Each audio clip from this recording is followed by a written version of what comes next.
Ooh, I look We dark. we live.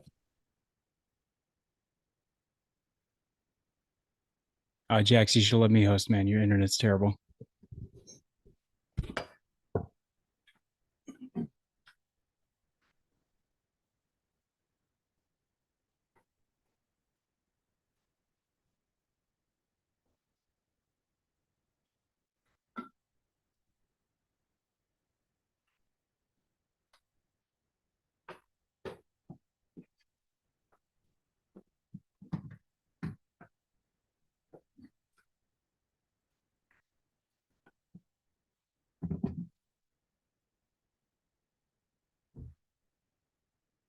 Wait, why is it saying 5 minutes and 20 seconds?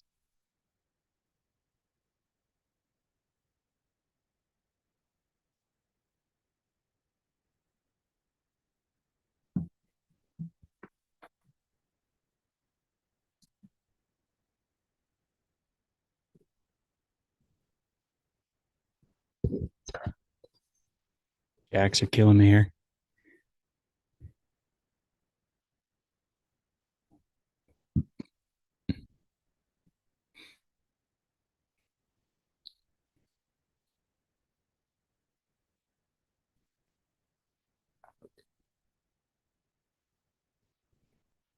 This is the worst YouTube live of all time.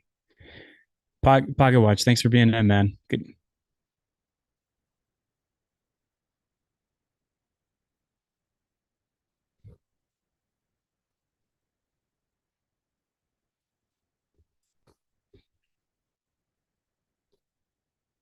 So Pocket Watch MVP thoughts. It's in my opinion, it's pretty obvious, but we'll get into it. Ben C, welcome to the chat, man. War Eagle. Who's your MVP vote?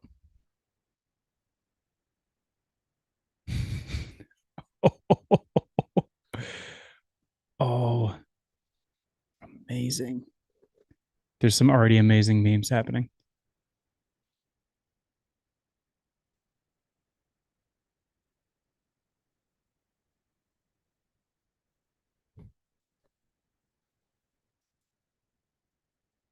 I have to do this on my phone. Annoying. I guess Jackson's giving us a countdown, boys. It's just you and me.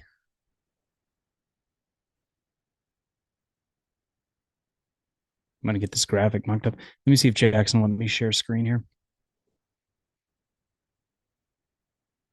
Oh, he's disabled screen sharing. Brutal.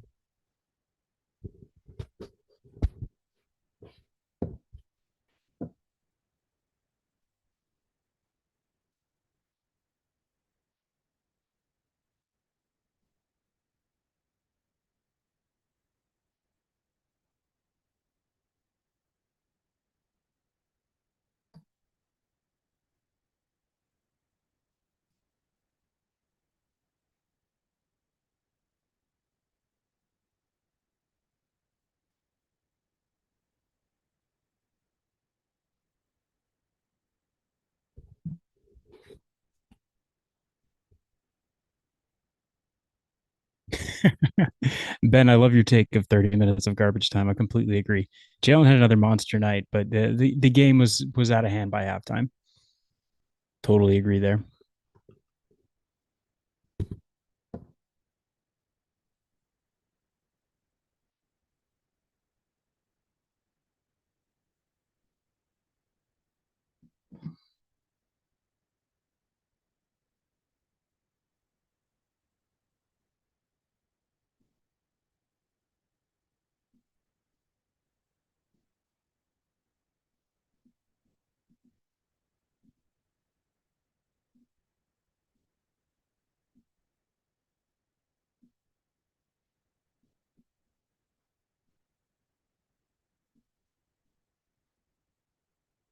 Man.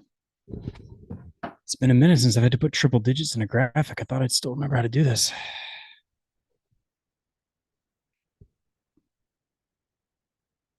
And I got to pull up Janai's final stat line here. Jalen actually outscored him, but I'm not surprised. We don't have the minute breakdown yet, but I definitely think that Janai did not play nearly as many minutes as he would have had the game been a challenge.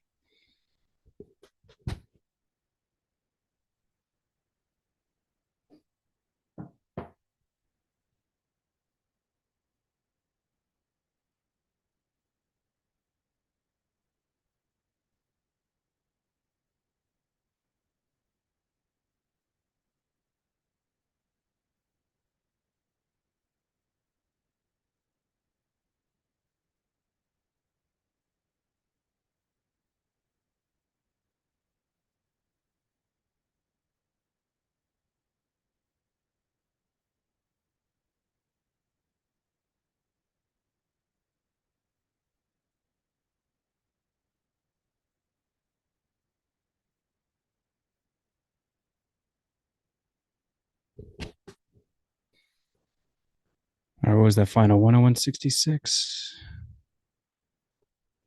Yeah, God. Doesn't it feel good to just wipe the floor with somebody? It has been a minute. And we're live in five, four, three, two. All right, all right. I am in the house. We'll start recording here in just a minute. You blur your screen and then nothing shows up anymore. Oh yeah, hang on. I gotta fix that. What's Sorry. up, Pocket Watch? What's up, Ben C? The Canoe Man. We got the whole gang in the house. Hopefully, this gang continues to grow over the next couple weeks into SEC play, and people realize we're doing this after the games. Tell your And tell your friends. friends. All my friends that would care are on this podcast. I've See, this roped is the all of problem. you in. This is the problem. You made me a host, and now I don't listen anymore. We'll get to recording here in just a second. Here, I got you got the shared screens over here. You can see the box score. Yeah, give me one sec. I'm getting this thing. Oh, nice. It's got the minute breakdown. Hell yeah. Oh yes, we only played Janai 20 minutes. Perfect.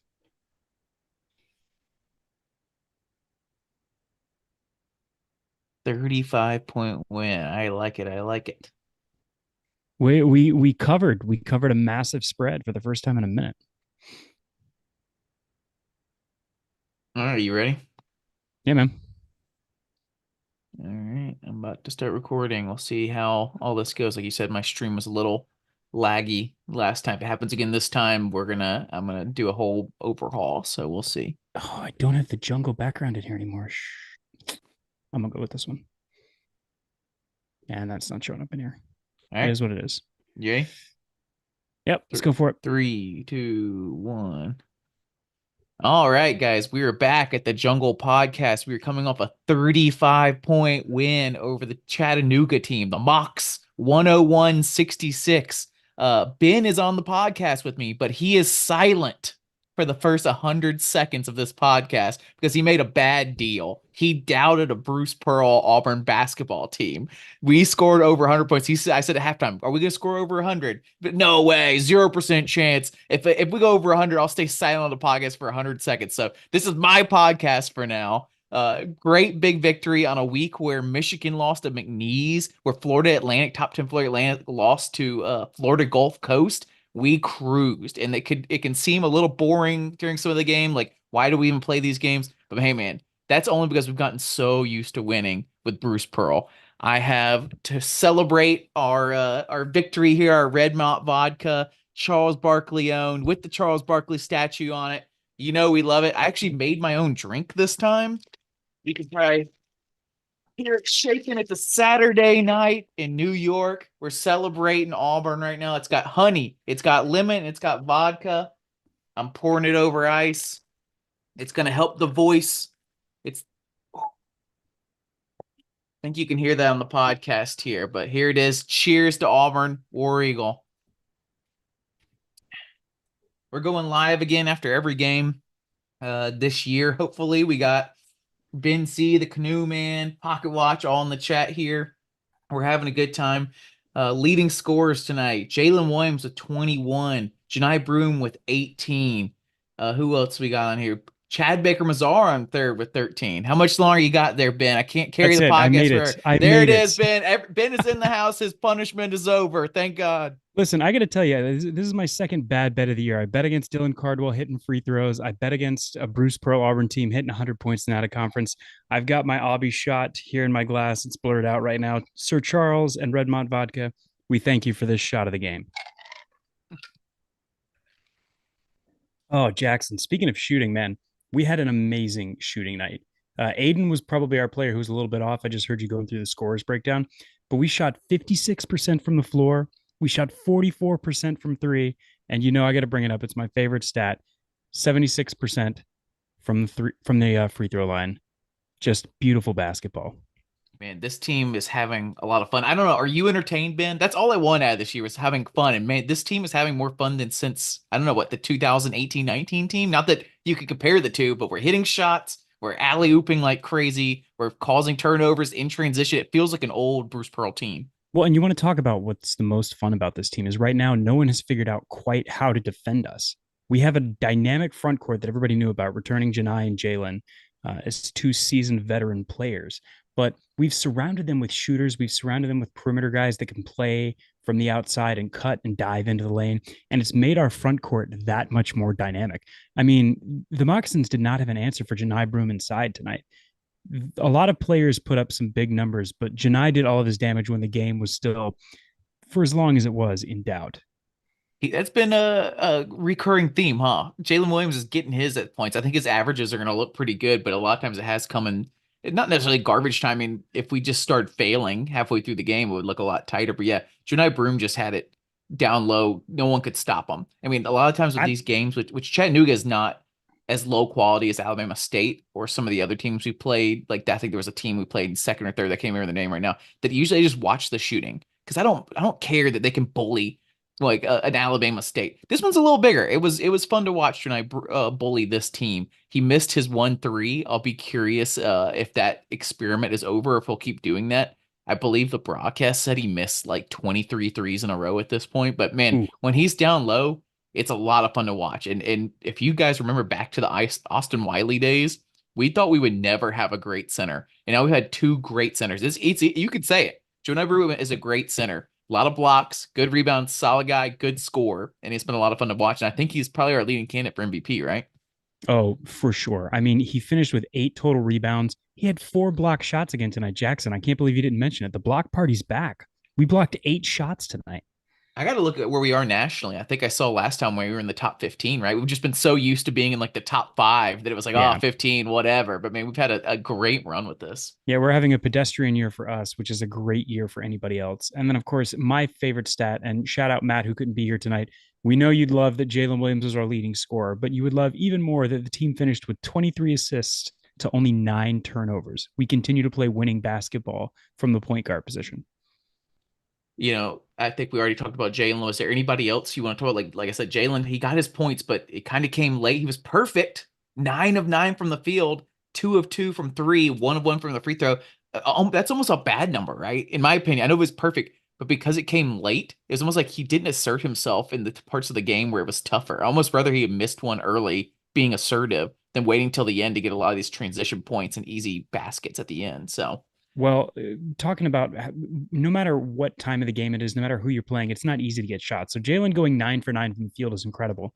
But we got to talk about one more guy, the mystery player at the three position, the person who Jackson has most been watching and probably judging the most harshly this season, Chad Baker Mazara, 3 of 5 from three. He hit some key 3 pointers to continue to stretch this lead and keep the pressure on Chattanooga the whole game. He was aggressive driving inside. You saw his arms everywhere grabbing for rebounds. Chad Baker Mazar, great game. 13 points, 1 steal, 2 assists, 1 rebound. Excellent, excellent man, performance. I love watching him play. He really does have something different. He's just built different, as they say. And him hitting open threes like that was huge to me. Like I said, some of these smaller opponents, I'm watching the shooting more than I'm watching if we can bully somebody down low or run past them in transition. So for him to hit those open threes is huge. We've seen that he can hit a jump shot. We've seen this uncanny ability to get fouls called and make free throws, which is he did it again this game. I mean, it's every single game like clockwork. It's kind of like KD 2 years ago with a steal. Like this is his thing he's going to do.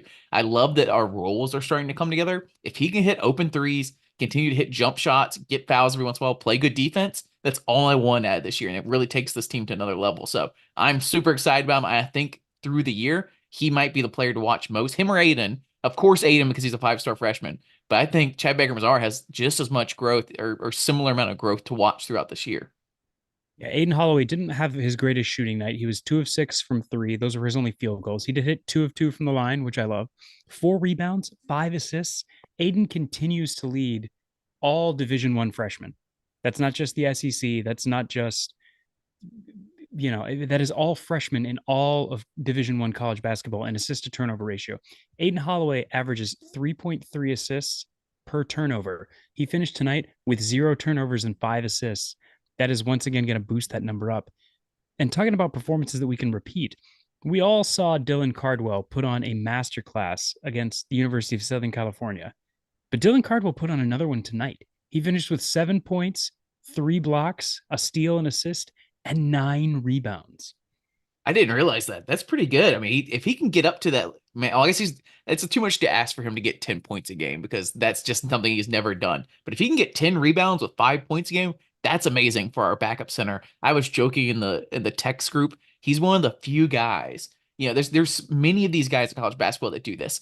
They don't start their own team, but yet they still feel like the need after college to keep taking a chance on basketball. Like if you can't start your college team, don't try doing it in the pros. But he's so athletic. I just feel like another year or two, he just might be behind a little bit. I don't know.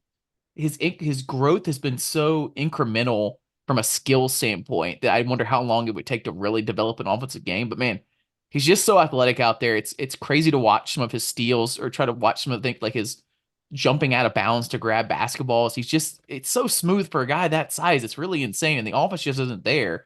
But you wonder, like, I don't know, like pole vaulting. I don't know, something in the Olympics. I don't know. He needs this athletic ability cannot go to waste. I know you said broadcasting, but this cannot go to waste. And you can do broadcasting till you're 100 years old, like Sonny Smith. But I want him for like the That's next true. 5 years to try to make the Olympics or something. Yeah, Dylan, keep doing it all, man. Keep stretching everything. I got to Didn't bring up an interesting message from Matt here. Matt couldn't join us on the pod tonight, but he sent us another Ferg tweet. Shout out Justin Ferguson. We're using your stat sheet tonight as always.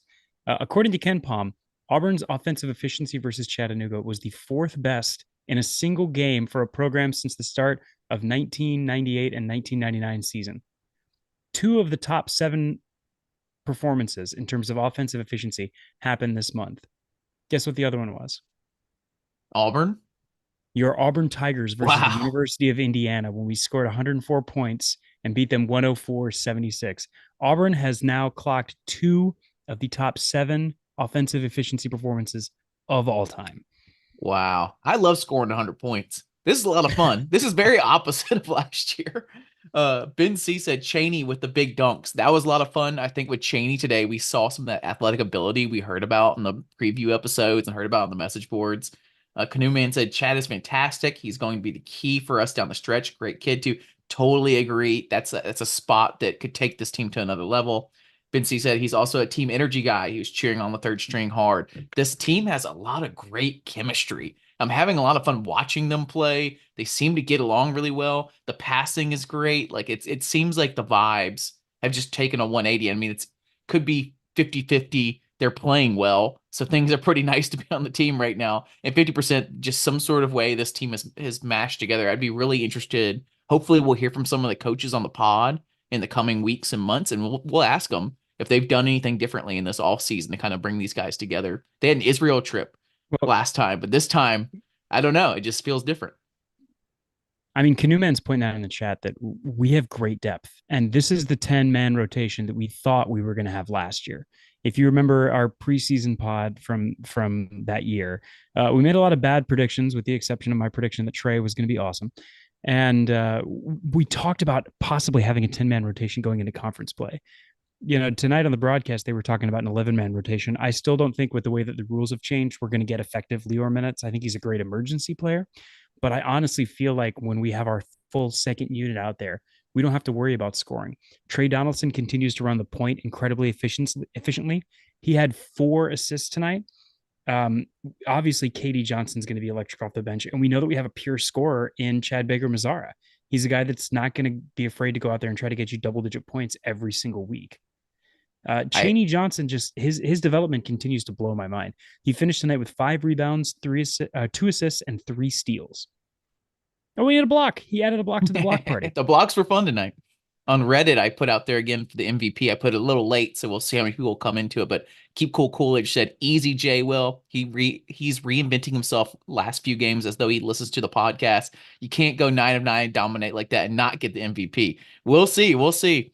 Ribs and Whiskey said, "Broom 18, 8, and 4." And then we had, I think, one other person going to unsober myself. Jay Will is a good choice. Broom needs a shout out with 4 blocks to dominate the first 10 minutes, and we coasted afterwards. I think that's the key. If I'm going to pick, and you can let me know if you disagree, Ben, I think a lot of times with these blowouts against these lower teams, you're looking for when the game mattered. And sure, hey, Jay Will, perfect. Shout out to Jay Will. But when we needed the points most, when it was early in the game and a game could have gone anyway, Janai Broom was the guy that was getting those tough points that set us up early. So that's my MVP vote. I mean, you look at it at the beginning of the game, the way we started the first half and the way that we started the second half, it was getting the ball to Janai inside, and everything about our offense sets up from there. Part of the reason why Jalen is able to be so dominant, especially in a game like this where he's going against a little bit of an undersized front in Chattanooga, it's just him and one other man. And part of that is because you're dedicating 2 guys to Janai. You're trying to find where number 4 is out there on the floor. And the great part about the 5 out is as we pull Janai away from the lane, that's going to continue to leave those inside cuts. Simo was feasting tonight. Chris Moore had some great The inside other team's plays. bad when Chris Moore's scoring. Though I literally was thinking that when he was scoring, I was like, this team sucks. We're gonna kill this team when Chris Moore is doing it. Hate to say it, same with Lior when he's scoring.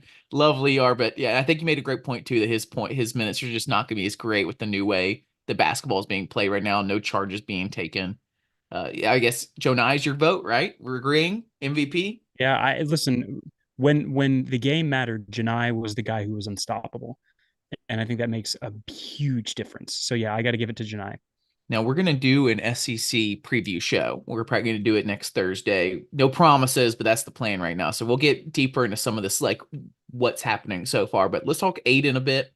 22 minutes, 8 points, 2 of 10 from the field, 2 of 8 from three. Overall, I am super happy with Aiden. It's not perfect, but for a freshman and after last year, the disappointment, I'm super happy with this. It's not the most efficient today, but I think overall you see something special, and you're seeing, like you said, he's leading the nation for freshmen in assist to turnover ratio, right? Is that what you said? So Yeah. yeah, I'm happy. I'm happy even with tonight not being perfect. I hope that it trend, he starts hitting a little more efficiently, but we'll see.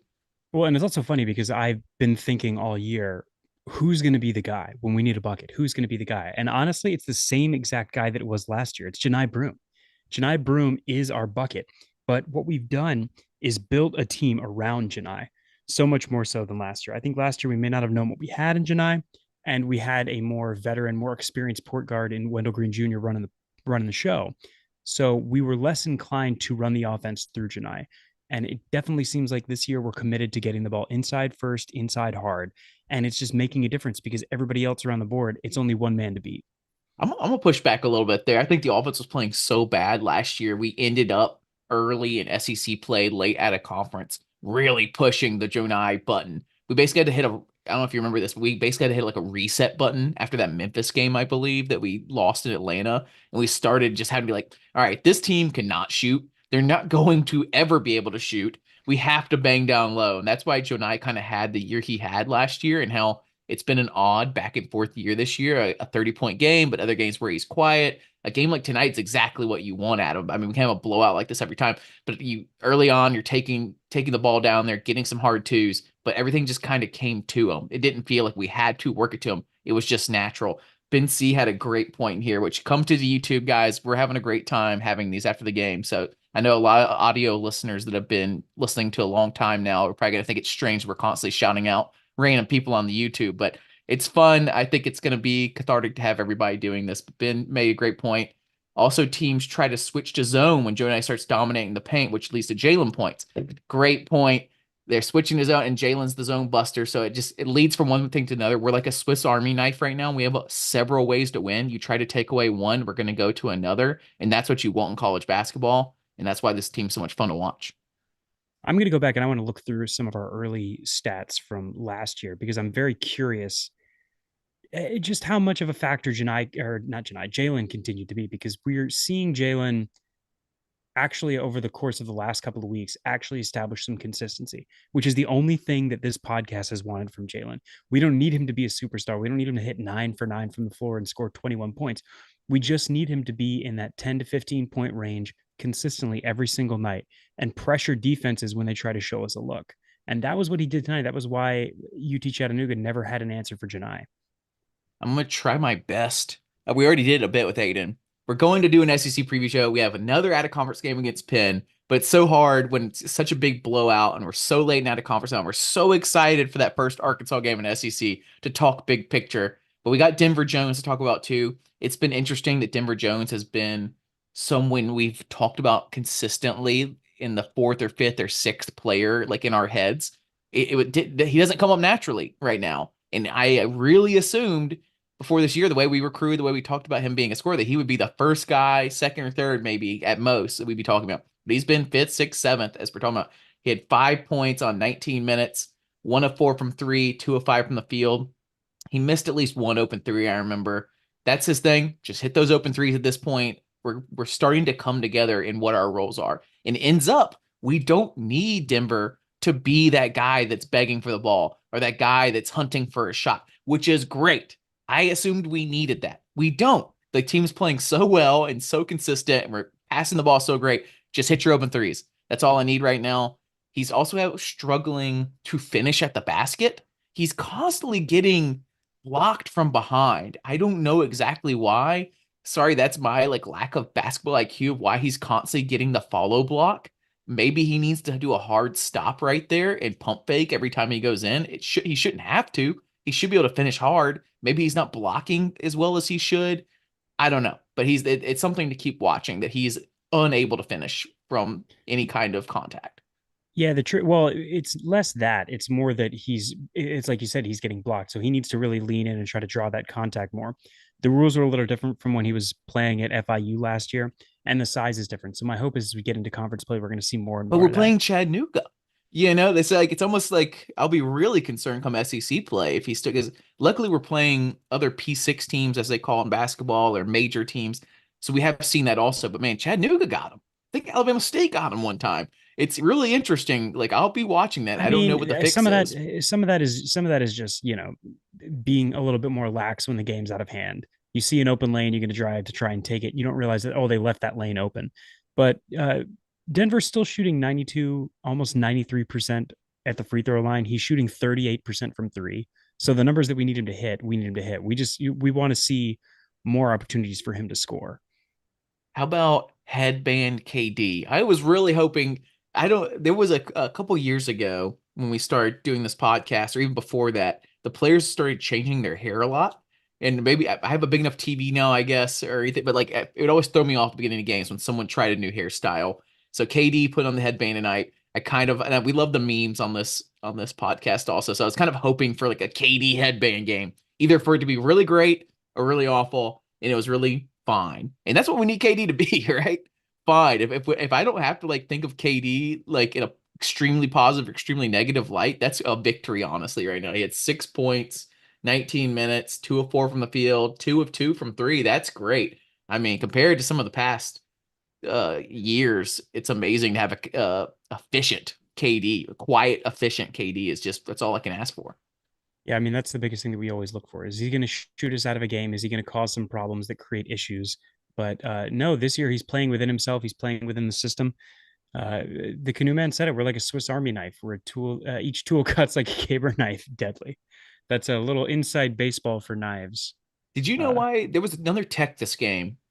I was half getting the podcast together. Did you see the tech? It was Aiden celebrating or Trey or no, somebody. I again, I missed the tech because it seems like now they're starting to key off on KD and they're looking for him because they know he's a It trash wasn't KD. talker. Was it KD? Yeah, Okay. Oh, it does. It's in the box score too. Because Ben C in the chat brought up about how many techs KD has had this year. I don't know how many he's had. It's been honestly surprising over the last 3 years how many he hasn't had just from the way he acts and the explosion. They've been joking on the broadcast about how he talks to the basketball or talks to the coach. I think that's a thing, excuse me, a thing they've been telling KD is like you won't get in trouble as long as you're not talking at the opponents or talking at the ref. So look at the basketball or look at me, nobody else. So that's how he kind of gets away with it. Joe Nye is the one that seems to constantly be getting weird texts because he's not the most, Cardwell and KD go nuts like Super Saiyans out there. Joe Nye, I don't know what keeps happening. He didn't get one this game, but it's already happened once or twice this year, and I just always wonder what's going on with Joe Nye. He clearly trash talks a lot. Yeah, I think it's just that. I think referees read the scout the same way that other teams do, and they know who the trash talkers are. Did Leor try to dunk on the other team again? Is that the second time he's done that in the last like No, he five was games? no, he was just driving to go to the basket. I don't think he was going to try and dunk that. KD He, tried he to he dunk, which rears didn't work back out. like he's trying to though, right? Like that's not like a finishing move, right? Like he's No, flying into them. it's a scoop to go under. That's what he's trying to do. He's trying to show you the ball here and then come under the block. Okay. Yeah. Well, shout out to Leor again. He got more minutes. I'll be really curious to watch how his minutes, if they just completely disappear. I don't know how much longer we can start Chris Moore. He played 18 minutes this game, but when he's on the court, it's disappeared. It's got to be Chad Baker at some point. Like Chris Moore goes down for even a half a game. I feel like Chad Baker's got to take that position, right? Who you start with is less important than who you finish with. And Chad Baker Mazara is too valuable as a finisher. Him coming off the bench fresh just makes such a huge difference. If he's willing to accept that role, I think we need him there. I I think think Flanagan switching from being a guy off the bench to being a starter last year really sunk this team. I don't think I think it's been opposite in most of the games, but Chad Baker actually had less minutes than Chris Moore this game. It might have been some of those trash minutes. They didn't care to play Chris or Chad Baker as much, but I think consistently Chad Baker has had more minutes than Chris Moore. I don't know if my screen share, Ben, you want to look through some of these stats and tell me what else sticks out to you? I know personally 44% from three is a huge deal. I mean, Yeah, everything no, I if you're mean, hitting threes, I mean, it's so easy, it's so cliche, but if you're hitting threes, that well, this everything else comes to podcast you. loves to tell you not to fall in love with the box score, but this is a box score you can fall in love with. The box score is going to tell you the tail of the tape. This is a complete game. There was nothing that we wanted to do that we couldn't do. There was nothing that we didn't put on film except for Aiden Holloway continuing to shoot at an amazing clip. He was only 2 of 8. Um, that's what stands out for me. Everything else was perfect Bruce basketball. Points off turnovers, 15-2. Classic, feel that in the game. Total rebounds, 46 to 23. I didn't feel that during it, but I guess, that was huge. Oh, 15 to 7 offensive. our second chance points, especially in the second half, were brutal for them. 17-4. I mean, bench points, of course, classic this team so far, 43 to 20. Points in the paint. That might actually be the biggest number. I was bragging about the 44% from three, but we were dominating in the paint. 52 to 20. That's probably the biggest one, right? If you had to pick one stat. I mean, for sure, that's part of what makes Janai our MVP. The fact that we hit so well inside was why we shot 44% from three. We weren't continuing to jack them up over and over again. We might have shot even higher if we hadn't gotten lazy towards the end of the first half and just taken the open looks against the zone. Harrison Weiss says Kim Palm likes this one. Yeah, what was the thing Matt said again in his text that Kim Palm had us the efficiency game? Yeah, we have 2 of the 7 most offensively efficient games of all time since Ken Palm started measuring. 8 blocks. Again, let's look up blocks here. NCAA blocks. Don't bother looking up blocks, man. All you need to know about is our assists. Our assist game is unreal right now. I don't think we've had a Bruce Pearl team that shares the ball this well. We've had Bruce Pearl teams that block pretty well, but Jackson's here. He's going through the stats here, trying to pull up stats blocks as a team. We're gonna see if we can get it on the screen for you here. Just another great reminder to join us on YouTube. We're gonna blast the links out. Hopefully Jackson will post it on Reddit. We'll have it on our Instagram, on our Twitter. 21st in the nation right now. I don't know if that one takes this game into account. It probably doesn't, so I'll be curious to see It says where 11 we're games at. played, so I don't think it does. Yeah. I think today got us to 10-2, but let me check.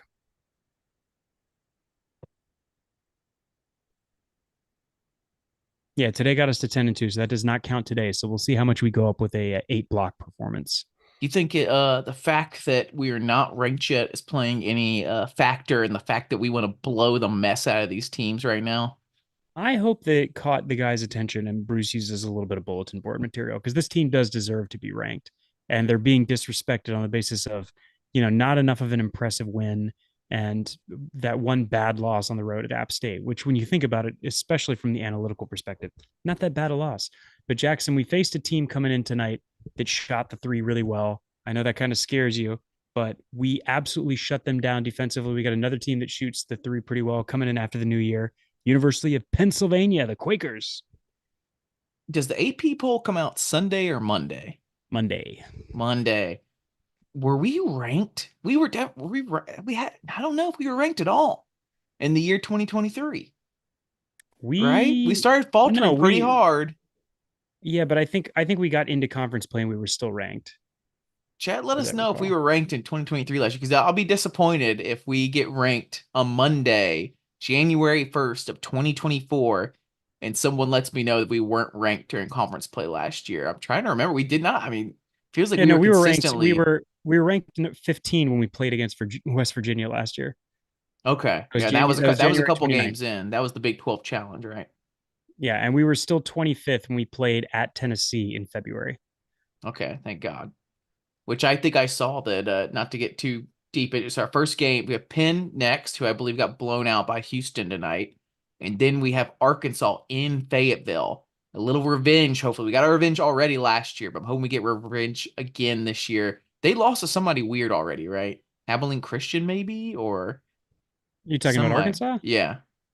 Yeah, Arkansas had a bad loss in out of conference. They also don't have a marquee win right now, which seems to be the main factor that the polls are looking at, which is why Arkansas has fallen out. I think they have some reasonably nice wins, but overall not so great.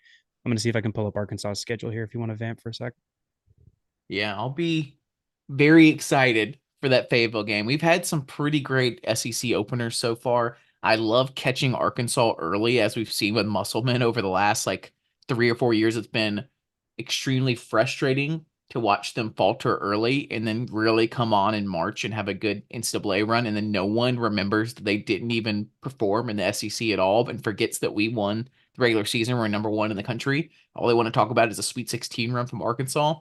I would love to get some revenge from when we were number one 2 years ago and lost in Fayetteville for the, not a couple, maybe 2 games or 3 games after we were ranked number one. And Musselman took his shirt off and they dunked on Wendell and all that. I'd love to go in there. That was their Super Bowl. They took their pants off. The atmosphere will be crazy again. I'm sure we can shut them up. That'd be really a great start to the SEC. And we would go from being not ranked to being ranked pretty high. I think if we can go win in Fayetteville, we'd probably jump into the top 15, right? Yeah, considering the way that the season has gone, they lost early to UNC Greensboro, Mm. and then they won that home game over Duke in the SEC ACC Challenge, which is a big one. But they struggled This is why I in want to play those games, though. I know it's yeah, not easy to play those games, but like that's why I want to play them because you can still you turn around and you beat Duke, and that's all anybody's going to talk about because you beat yeah, Duke, and you lose to Duke, and people go, okay, yeah, that was expected. So I just yeah. love to have those chances. They struggled on a loss to Oklahoma, and then they had two really close victories, one over Lipscomb and another over Abilene Christian, playing COCs in the back-to-back weekends. And then Arkansas was the third team to score at least 90 this week with a 106 to 90 win over UNC Wilmington. So not as Which impressive as 101-66, at least from a defensive perspective, but they did put up some points. International Arm 4463 and Reddit says J Will. We had several J Wills, and if you just look at the score, it's J Will, but we went with Jonai Broom. We also forgot to mention today, Lipscomb beat Florida State, who's been great in this tournament, been ranked in the top 25 the last couple years. So don't take this for granted. People are out there losing at home to borderline D2 teams, very mid major, the lowest mid majors possible. So don't take for granted what Bruce has done here. I believe this is like 53 or 54 in a row, right? At a conference at home, which is just incredible. Teams like Arkansas are losing. Kentucky loses to Evansville a year or two ago. Teams go down. Florida State at home, like I said, against Lipscomb. So don't take this for granted. I don't know, Ben, any other thoughts this game? Anybody else in the, what we might keep live going another couple minutes after we're done recording, but we're No, excited for man, the coming year. quality win, great way to end the year. I'm excited to see us start the year with another quality win over the University of Pennsylvania. All right. Thanks, guys, for listening. Another shout out to Redmont Vodka. It's a Saturday night for the live guys. We'll keep this going for a bit. War Eagle. War Eagle. Cool. Like I said, All right, man. that'll be the audio part. I'll stay on if anybody else wants to chat in the YouTube here. Ben, Yeah, you done for the night? Chad. Thanks for joining us. It was a good run tonight. We had some good commentary. We appreciate you all being here. I'm gonna But stay on. I gotta work tomorrow, so we'll see y'all for the pen game. Maybe we can look through some memes, YouTube.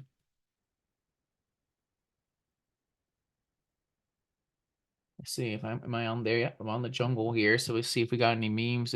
Chattanooga, right? Should go there.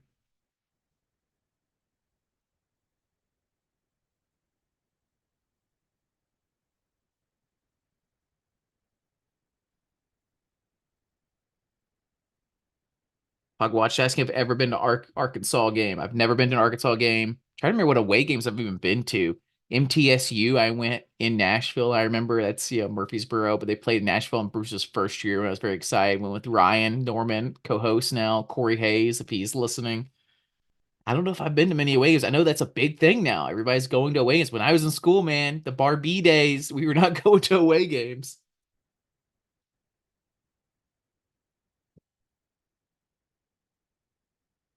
Who's going to Arkansas here? Somebody saying they're going to Arkansas? Pocket Watch, Ben C. Yeah, that was in Bridgestone. That was a lot of fun, man. Thank God the SEC tournament's in Nashville again. I know they were catering to Florida, I believe, and Texas A&M by having it in St. Louis and in Florida. I think the SEC championship, SEC tournament for basketball, that atmosphere, that's going to be one of those like bucket list sports things. I know a lot of people want to go to Omaha for baseball these days. I think people are going to start putting that as a bucket list thing to go hang out in Nashville, all the SEC fans. Oh man, Canoe Man's going. They get a lot. Yeah, they had some. The Athletic had a tier system uh this week of like who the blue bloods are, and Arkansas still gets this benefit of the doubt. I believe they were like 10 foot. They were tier two or tier three, and Florida was the tier underneath them. I think Florida may have even been the tier with Alabama and Auburn. I mean, Florida won two national championships back to back and had that great run in 2000. Maybe I'm showing my age, but Arkansas had that great run in the 90s. I think they won a national championship and went to another one. Amazing. But they had that one run in the 90s. So did Florida, had that one run in the 2000s. I believe Florida actually did go to another Final Four a couple years after that. They've got to be on the same tier, right? It's a very similar situation. Like Florida, for me growing up, was amazing with Joakim Noah. They had a great student section too. They were the team that was battling Kentucky. I was hoping we could be that. I was hoping when Bruce got hired, because no one cared at the time, that we could be that Florida versus Kentucky situation from the mid 2000s. And then now everyone cares. So now it's like Tennessee, Alabama, Arkansas. Now Ole Miss is coming up. So the whole SEC is way better. Ben, definitely go to Nashville. That's where I used to live also with Matt. We didn't live together, but we were there at the same time.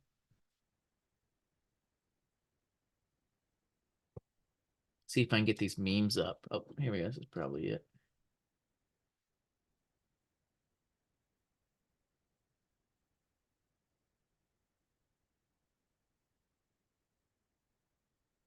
Did they put the score? Did they put the score?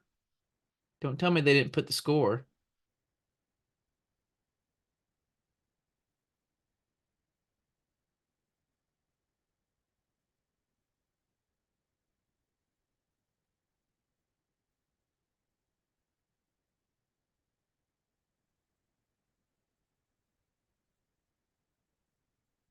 I don't know where you find the memes at, guys. Let me know if you find the memes anywhere else. I thought this is where they would be. I just have to go home and see what else people are doing here.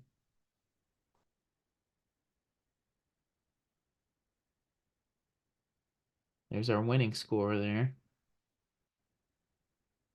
We don't want to see the other sport. Come at the king, you better not miss. I don't miss. No, seriously. Perfect game from Jay Will. Love it. Put a crown on him. I've said it on here many times. Jay Will is the guy that I thought Alan Flanagan would be. Just a really solid guy, not going to the NBA or anything, but stays around all his years, wins us some games where we probably didn't think we were going to win. The only thing that frustrates me is just that we know he could be great, and he's being average to good.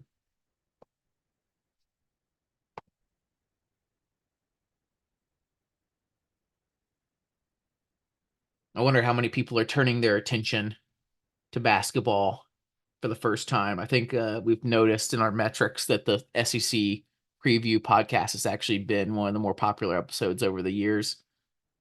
And it's surprising because usually you would think it'd be one of these big post game episodes, but I think a lot of people tune in during SEC play. And you can't blame them with some of our added conferences we've had over the last, I don't know, bunch of years. It's hard to get Auburn, hard to get people to play out of Auburn. USC went got blown out, so we'll see if anybody else wants to come play us in Neville Arena again.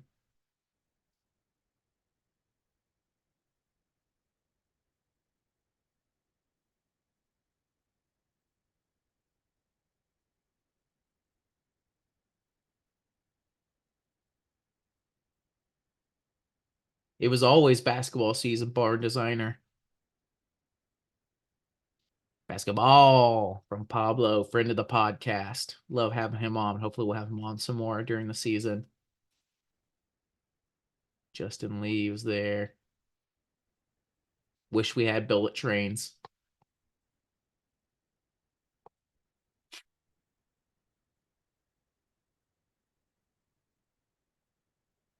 Auburn basketball is the bomb this fan base needs.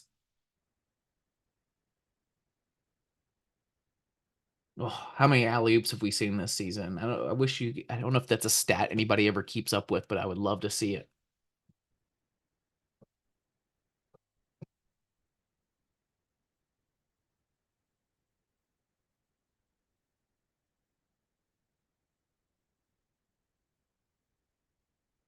Has Jalen Harper scored this year yet? I know he's shot a couple times. It's been interesting to watch those guys come in. I'm glad to see how many times we've seen the walk-ins come in this year.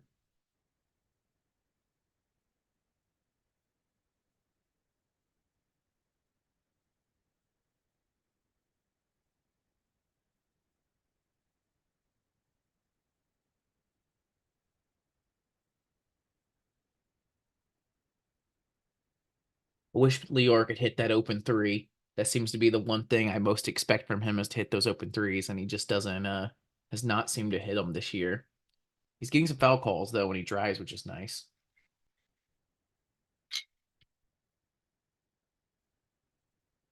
Nice to lead from start to finish.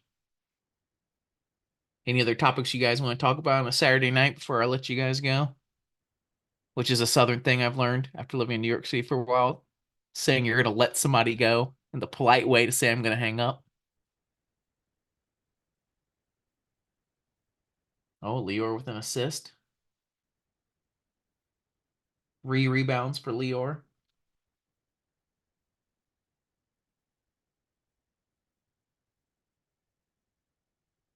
I wonder if we can look up some national stats. That could be fun. See where Auburn stands in some of these. Free throw percentage for Ben, even though he's not on right now. Well, not. Oh, we are in here. No, where are we at?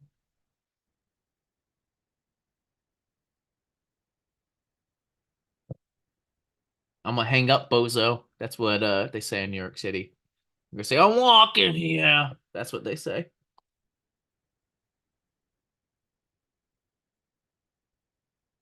80th in the country free throw percentage, 73%. Fine, it's fine, fine. Luckily, they don't know how to make sweet tea in NYC, but there's a lot more Chick-fil-A's now, which is I'm very thankful of. And I had to, actually, I'm not going to say, but anyways, I went to Chick-fil-A this weekend. It's great. Love it. It used to be like one Chick-fil-A in the entire city. If you were in that vicinity of the Chick-fil-A, you were going to go. And then they got a second near St. Pat's where the Auburn bar is. If you ever come to New York City, you go to St. Pat's for an Auburn game. Both the other sport or basketball. We're not there a ton for basketball, but you hit one of us up for the podcast. We'll probably come meet you to watch basketball with you at St. Pat's. But there's a Chick-fil-A right there. It was like the second Chick-fil-A in the city that I knew about. And I would make it a tradition to go eat Chick-fil-A before every game that I could.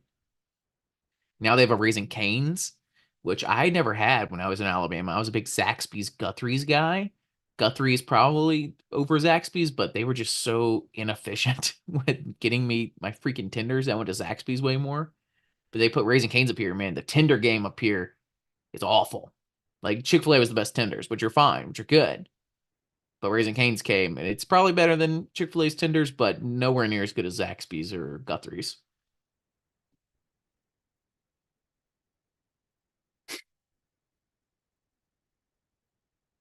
Ben, if you ever go to St. Pat's again, I'll probably be there. Come say, hey, haven't been as often as I used to be. Been very busy with work, but love going there. Being with Auburn family, it's a home away from home. New York City Auburn Club does a great job. Shout out to Caroline, who's the president right now.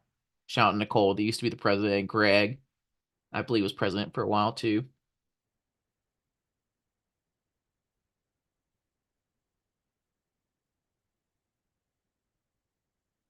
I heard the key for Chick-fil-A is peanut oil. I heard that's a thing. Let's see what else we got here. Free throw percentage wasn't great. About 3-pointers per game. I'm guessing top 100. Wow, Alabama at fifth. I heard their offense is great. I need to do more investigating in the rest of the conference. Once conference play starts, that's when I start really watching all the other SEC teams more. No, not in the top 100.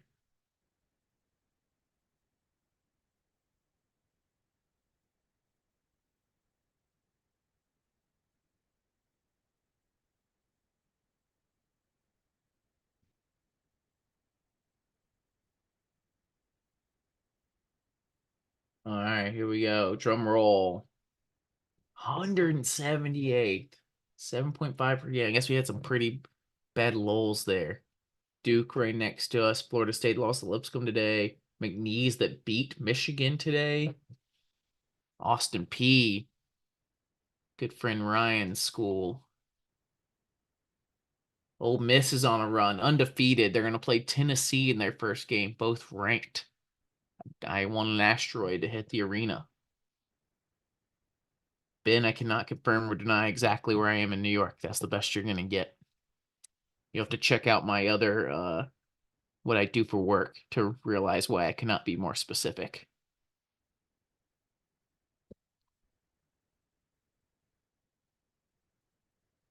Yeah, Clarksville, exactly. Shout out Clarksville. Also, where I read this interesting book about the horse soldiers that went in Afghanistan. They were based out of Clarksville, the Rangers or the Delta Force or whatever that is.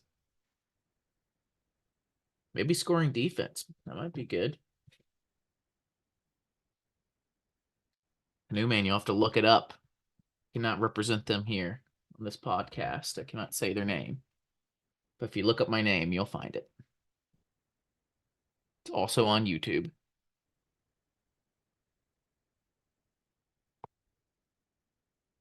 Here we go. 81st. All right. 66 points per game. I think that's pretty good. Last year, we had to hold teams under 60 points just to win the game. Beat Northwestern in the 40s. Brutal. Almost as bad as a loss. Let's see who's leading the nation here. Houston. Oh, yeah. Top five Houston.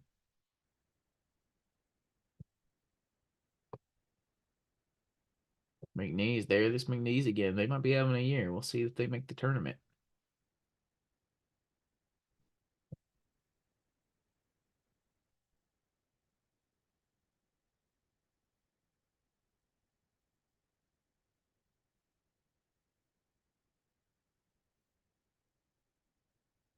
Best break points. That might be a good one.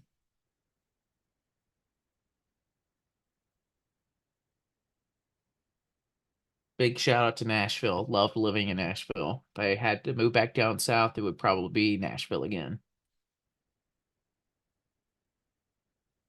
That's where Matt is. We met at Auburn. Love going to Fran's. If you're ever in Nashville and you want a good divey karaoke and Santa's is too busy, go to Fran's. Fast point breaks here. Fast break points. Kentucky's in the top 10. Alabama's at 40. Oh, we're not in the top 50. Auburn, there we are, 51st. Phoenix City. How quickly do we forget Phoenix City? That's where the mob killed the sheriff because they had gambling. Gambling can't be had. That's what the old governor commercial used to have. Bob Riley used to, I think it was Bob Riley, was the governor of Alabama and really was against gambling. Really did what Quincy 777's bingo and shorter. We still don't have the lottery.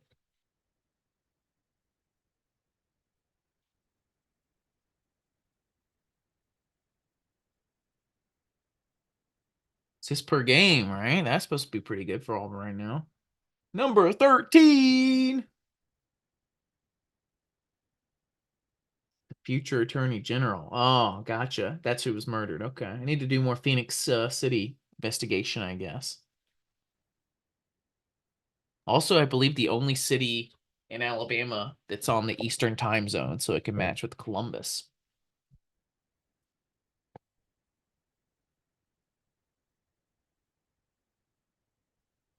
Had a friend from work that was shooting a thing down there, and he talked about this the Southern food. That's still our best ambassadorship to people up here. They can say whatever they want about the South, but they can't disagree that we have the best food possible.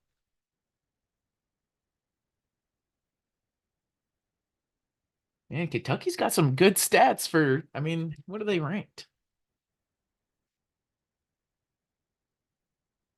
Oh, you know, they are ranked pretty well. They just lost at one weird game.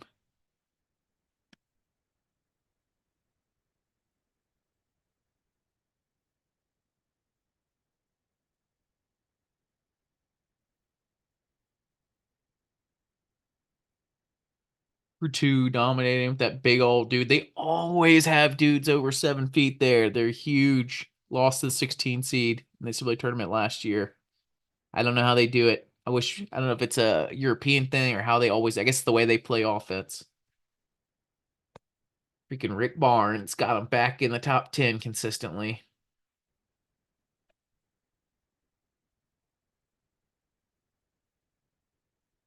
Florida Atlantic went down to Florida Gulf Coast. They're getting a lot of benefit of the doubt here for a team in the mid majors. I know they went to the Final Four last year, but they've lost two now, so we'll see how hard they drop. Top 10 Kentucky, not unusual, but hey, they were last year calling. There was a couple people calling for Calipari's job, so he's turning it around a little bit there. I think North Carolina struggled it last year, also, if I remember right, or 2 years ago. Oklahoma, interesting. Gonzaga, I believe they went down to somebody today. Yeah, San Diego State beat Gonzaga today. That's another big one. Anytime Gonzaga's losing at a conference, that's big for them because their conference sucks so bad.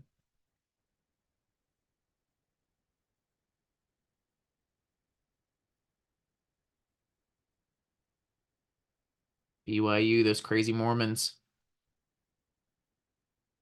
You ever been on Mormon TikTok? A very interesting look at a very interesting community. Baylor at 17. I wish, man, they were looking so good. They lost to somebody.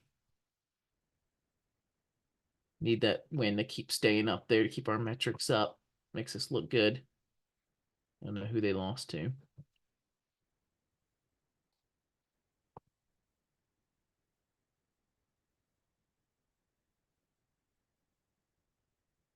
People are really giving Penny Hardaway a lot of credit for Memphis right now. It's taken a long time for him to turn Memphis around here. I'm still not so sure this is not a paper tiger situation.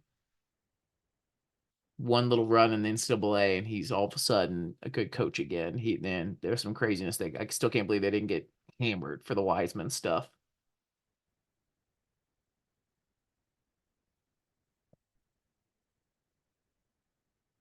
Wisconsin. We met me and Matt went to the draft 2 years ago to see Jabari Walker. We had a live event in New York. That was a lot of fun. And on the way in, we saw this girl and her friend that were dressed pretty clubby. I don't know what words to use. She stuck out with the way she was dressing. And they were right in front of us in line to go into the draft. And I don't know if we were in a VIP door or what. We are like, hey, who are y'all here to see? And they were like, whoever the Wisconsin guy is that went in like the top 15 of the draft, that was his girlfriend and her friends. And they were sitting at the table next to him down there. And she stuck out for sure. Me and Matt we weren't at the tables. We were in the upper deck. There's Ole Miss 12-0. They remind me a lot of the 1920 team that started undefeated but didn't play anybody.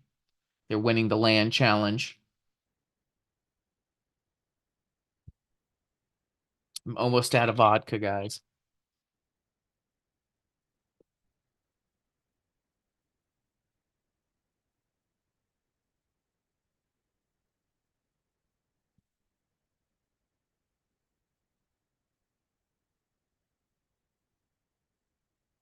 Ah, oh, that's good. The honey settled a little more into it. Any other thoughts, guys? Anything else you want to talk about? Basketball wise, I see you guys are getting off topic.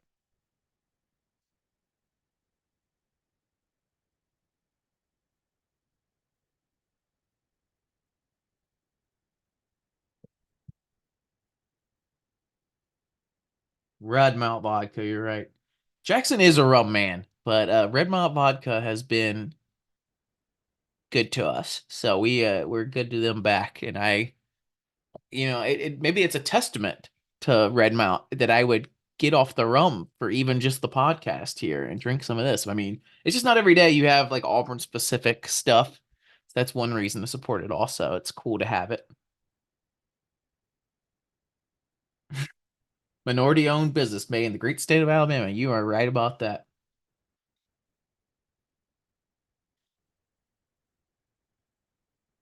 But if you're looking for a rum, I do have a barrel of it here.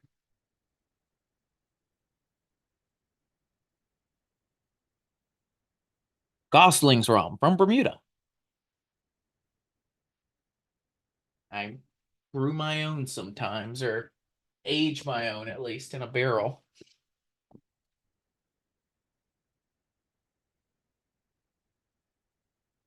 Rum is an underrated spirit for sure. I know a lot of Auburn people are big whiskey and bourbon guys, but you got to get on the rum train. Whiskey's so last year, rum's the future. Most diverse spirit possible.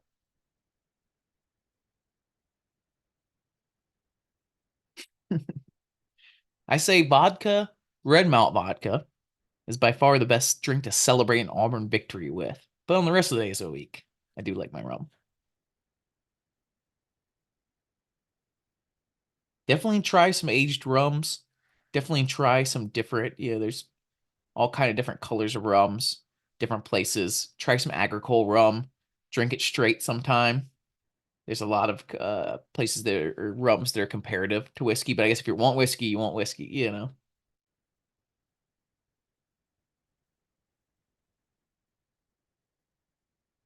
The fun part about some of these rums with vodka, you have to be extremely specific about what you are. In vodka, to meet the legal qualifications of what vodka is, whiskey and bourbon similarly have a more restricted legal definition. So you have to follow that. So you can only change so much of how much water you're adding, how long it's been in the barrel, which kind of barrel situation. But rum is all over the freaking place. So it's a lot more fun, in my opinion, diverse wise, to collect them and try them all out. And you always have your tiki stuff also, but I drink them all straight. If you're doing a tiki drink too, my favorite is the Jungle Bird. Check it out. You cut a regular, it's lime, pineapple juice, Campari, rum, and sugar. Very good. You cut that with Campari, and it takes out a lot of that sweetness, and it becomes something you still feel this tropical flavor to it. Great red color. Always a crowd favorite.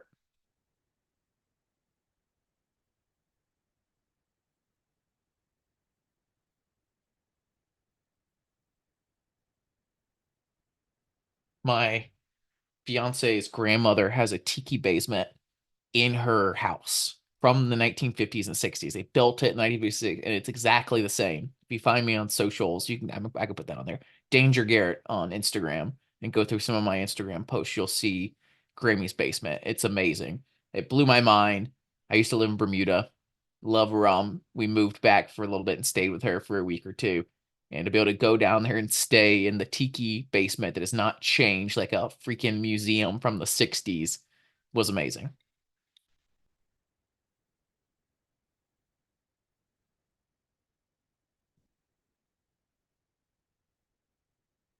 See if anybody else said anything on Reddit or Twitter here about this victory. I'm hoping this place. I'm surprised people are still watching. Honestly, I'm glad people are here. It's fun. Once I finish this drink, I'll probably head off. But I like. Hopefully, we can be a kind of virtual Tumors Corner where people can hang out after victories. This one, Chattanooga, not that big of a deal. But when we beat Arkansas or Kentucky or Alabama, I'm hoping this is a place we can gather and hang out.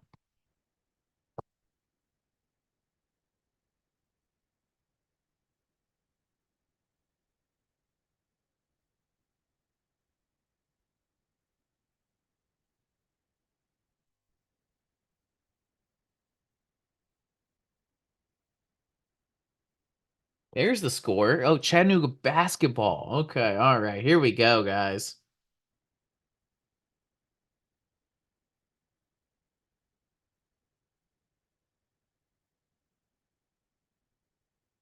And I wonder, has anybody in the chat been to Chattanooga? Pretty nice place. Up and coming town. Walkable, good bicycle, good hiking.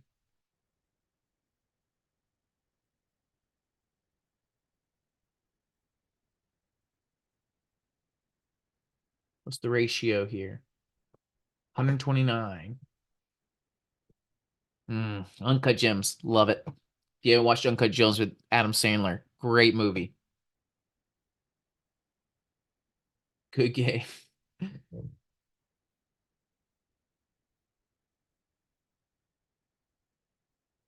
God, I love KD. We're gonna really miss KD and Cardwell when they're gone. We've just gotten so used to them in this run, the enthusiasm, the fun for the sport. It's what's great about college basketball, honestly. It's why we watch. It's why it's different than NBA. The passion, the fun. I think we won't realize how much we're gonna miss those two until we're on the court next year without that energy. It's gonna feel flat comparatively.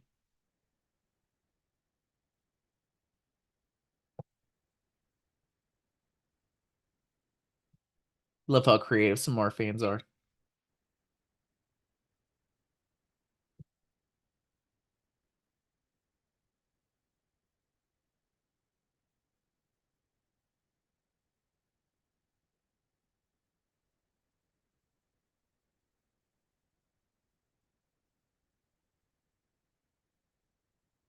We're fans of the Observer. Like them. I heard Stretch had a good game not recently. That's what the transfer portal is built for, is people like Stretch to stick around, get their degree, and then move on. That's why I'm a big fan of the grad transfer. And people Ben will say I'm an old man for not liking the one-time transfer. You still had a one-time transfer. You now have a two-time or three-time or four-time transfer. What was when they changed that grad transfer? Really graduated to move on. That was the perfect equilibrium in my point. Get your college degree and move on. And if you really did have something next level, that's when you show it after you've graduated. Because that's what a normal college student does. I don't know what percentages it is, but it feels like 95% of college students finish their 4 year degree before they transfer to another college. Like I know there are the examples we've all learned in college where we met people that transferred over halfway through. It's not normal. And now our college basketball players in other sports are doing it constantly. So I'm a big fan of a grad transfer. Love the dancing. Hope we see some more dancing this year. I'd love to hear what they play music wise. I'd love for Auburn to put out what the players are listening to. I'd be interested. I feel like it would keep me young to know what the basketball players are listening to. Yeah, sad to hear about Devin Cambridge. We would love to have him on the podcast sometime. I've reached out a couple times, hoping maybe whenever he's completely done with his career. No one flew higher than Devin Cambridge. I believe he was on his third school, Auburn, Arizona State, and now Texas Tech. You would hope he'd figure it out. He had that one game where he hit like 1,000 threes and scored 26 points, I believe. And everybody assumed he could hit a three after that, and he just couldn't. I wish he might be a victim even of this one-time transfer situation. Coaches are not going to invest in players long term anymore. You just can't. They have to win now. And if you don't win now with that player, they got to go. And somebody like Devin Cambridge had the athletic ability to be a really good player, and his shot was so wonky. And a long term player you're stuck with for 4 years, you take a whole year off with them teach them how to shoot right. And you couldn't do that in a one-time shooter. And he went to 3 different schools, and I don't know if anybody ever corrected his shot or had the incentive to correct his shot. And maybe that's speaking out my butt or whatever, but I just feel like maybe pre one-time transfer, they would have sat him down and said, you need to take a full year to correct this shot. Mhm. Yeah, Devin Cambridge, Nashville legend.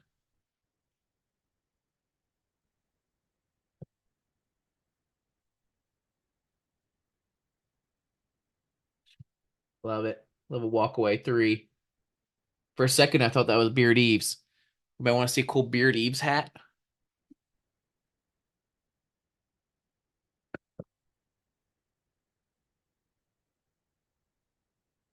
Final season and Beard Eves have shown it off already once or twice, but Beard Eves Memorial Coliseum final season 1969 to 2010.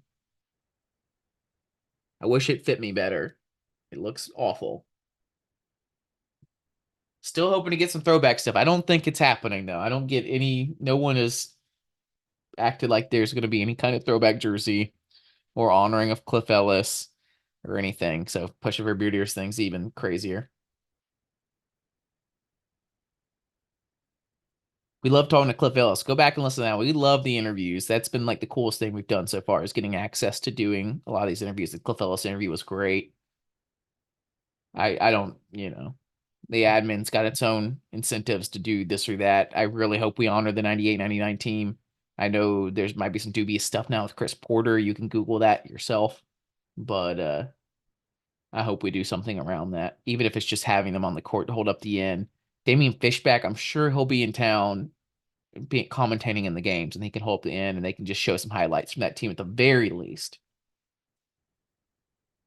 Cliff, if you haven't gone, or Ben, if you haven't gone back to listen to Cliff Ellis interview, I hold up my Cliff Dwellers t-shirt. I have a Cliff Dwellers t-shirt in my apartment right now, and I held that up, and he loved that. He was really going on about the Cliff Dwellers. He was really appreciative of all those fans and those students. Oh, Times Square, New Year's Eve, KD head.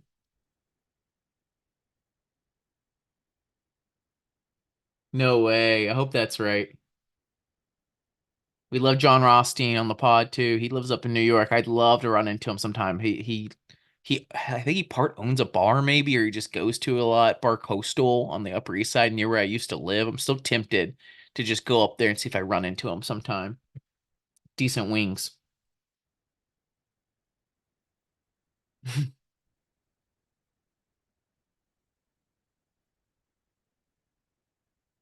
What do y'all think about cussing on the podcast? I like to cuss, but Matt likes to mark it explicit when I cuss, which I guess is fair.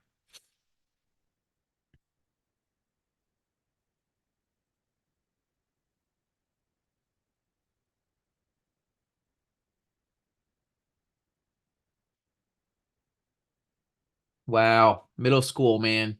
The mocks were in. Everybody had the mocks in middle school. I'm surprised. I wonder if those will come back. You see around these kids in their like early 20s now, late teens, they're all bringing back the Y2K aesthetic, mid 2000s aesthetic, stuff that you would have never thought was going to come back. They're bringing back the mocks, man. Are they coming back? Are the frat kids at Auburn wearing mocks again?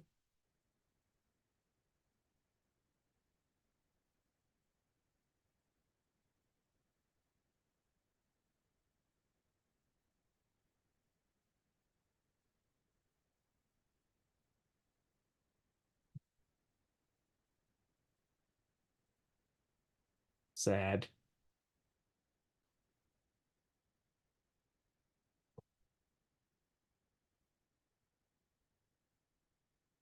Nice.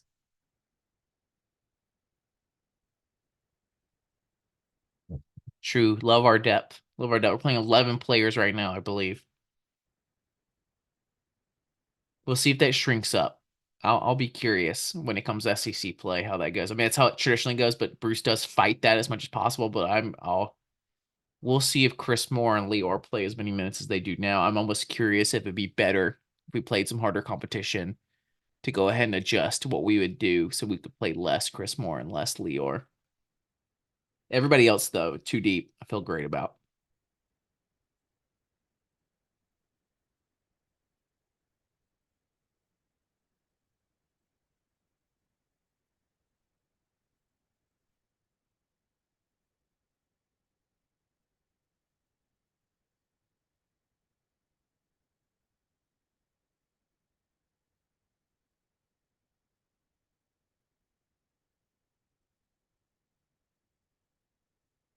You can't see me.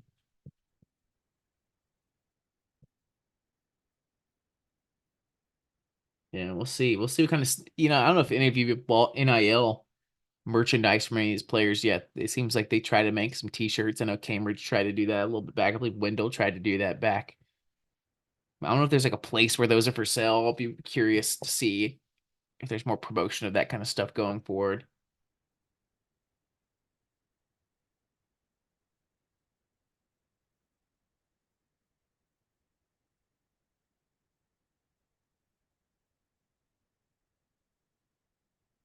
Your L is being delivered.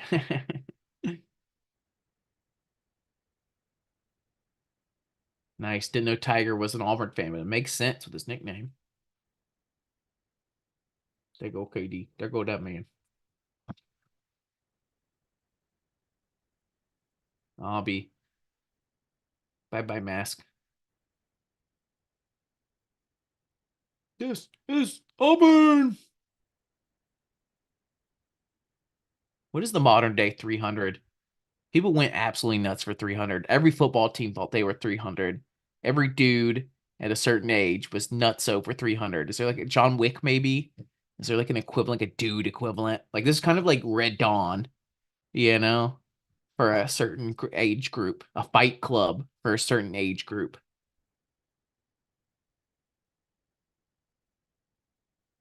Woo! Kim Dong Johnson.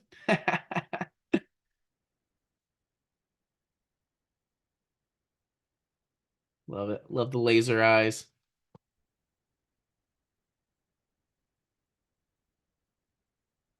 I'll be throwing the L's. Who is this guy? I see him around. The Twitch guy or something. Nope. Iconic moment. War fucking Eagle in the Iron Bowl documentary.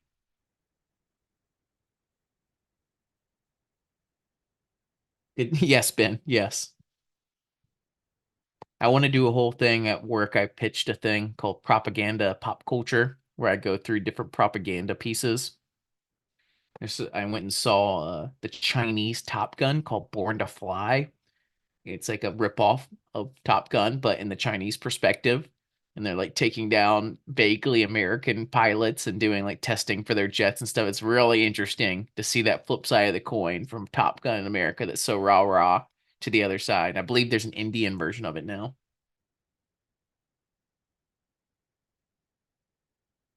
The kids are calling them psyops now, Ben, by the way. What psyop are we teaching our young men to say the warriors and the war is good?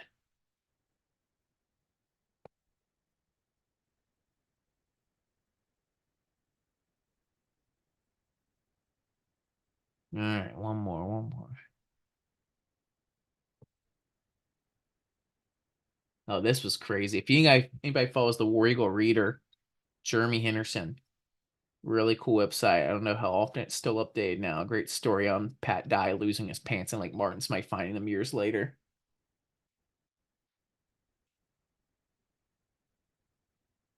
No, don't get me started, Ben. Don't get me started. The mist, the mist satire of American Psycho and Fight Club and all these other male power fantasies that seem to look and Wolf of Wall Street.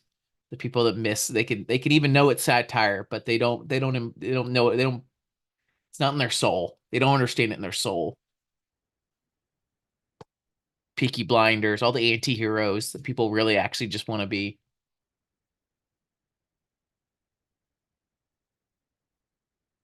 Both growing towns. Love it. Love to see both towns in the South doing great.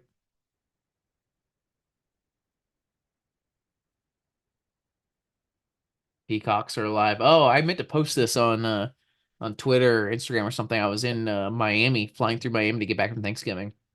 Guy next to me stands up in an Auburn Peacock shirt.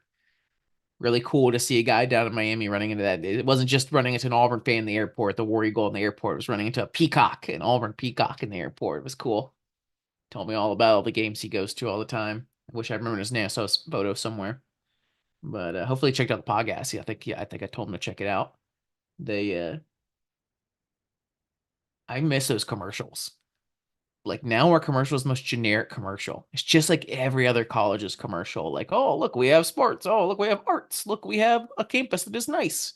Come to Auburn. We're colleges, just like everybody else. We had something different going. Those War Eagle commercials were good. They didn't highlight everything, but that's not what you're trying to necessarily do. You're not trying to highlight everything. They understand, they can look it up afterwards. But what you highlight what's special. And what was special is these War Eagle moments, the Auburn family, as we call it now. They didn't call it that back then, but that's what they were basically doing, these War Eagle moments. And that first one in the airport where the guy runs down the guy in War Eagle, then another one in Yellowstone where they ran to, like, that was a great commercial with the Auburn umbrellas at Yellowstone. That was really cool. And I think they had a third one where they were like in Alaska, which was a real story that my aunt knew the guy that was involved in that. Two guys in bush planes in Alaska running to each other because they see Auburn gear or whatever and say War Eagle. We could have continued that. That could have been a thing that sticks out, that makes Auburn different. But I think we were just scared to not do the normal thing. 18-wheeler commercial. I must have missed that one. God, we love having a War Eagle moment, right? I mean, I don't do it like I used to back in the day, but man, you used to put your stuff on when you went to travel. When you went to Disney World, New York City, California, whatever you were doing travel wise, you wore your Auburn stuff on purpose so you could have that War Eagle moment. I mean, I did it for sure. People love a War Eagle moment. I do. I wish we'd highlight it again. Maybe we'll bring it back one day, but I think it's too risque or whatever to do now. Wow, 1991 or 1999. Yeah, that might not be great. I wonder if it's on YouTube somewhere. Thank God for the people on YouTube that upload the most random old stuff. You can just have this vague memory of some VHS you had in 1989 or 1995 or whatever. It's probably on YouTube. Who's uploading that? Who is taking their time to digitally save that? It'll be even stranger, honestly, for kids in the future because we all just kind of forgot how much we're going to lose now digitally, how many photos, how many video, and that may have too many of them, honestly, but like the little videos you find there, they're not permanent anymore. You can put your heart and soul into a video, and the day Facebook decides to clean something up or YouTube or somebody, it's just gone. You know, there's no physical format of it anymore. It's kind of like those missing Doctor Who episodes. They're just gone. No one thought they were important enough to keep around.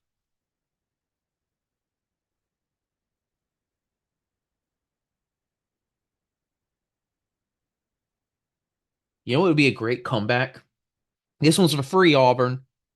A great comeback to the Auburn War Eagle commercial is to use all Auburn celebrities.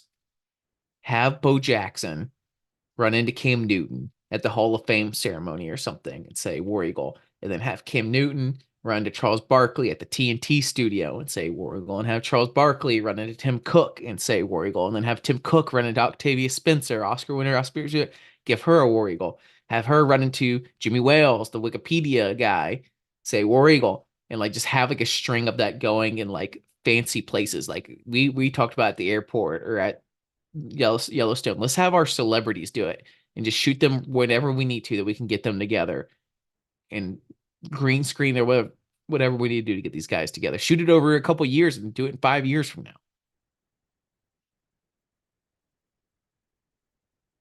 Uh-oh. Canoe Man, are you a COC guy too? Do I know you?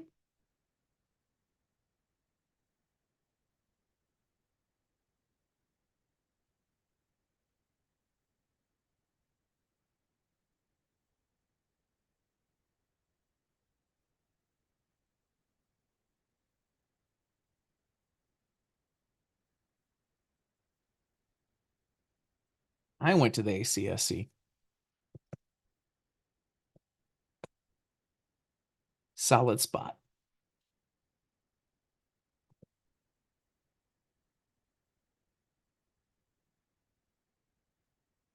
There we go.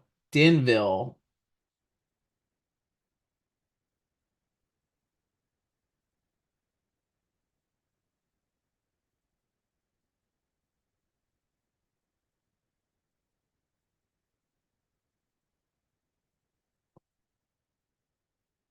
This is what I'm looking for. I want us to like Charles has done so much for Auburn basketball. I like the least we can do is buy some vodka, you know? Canoe Man, reach out to me on Instagram if you don't want to say your name on here. Thanks for listening, too. Had some good years at the ACSC. Met a lot of good friends I still keep up with. I mean, that's how me and Matt know each other. Same with Cameron from Ica. Me and Cameron talk every day.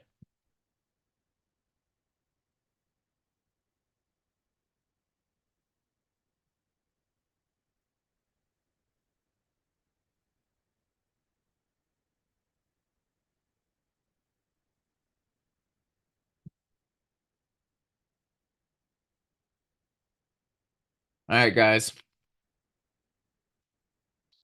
War Eagle.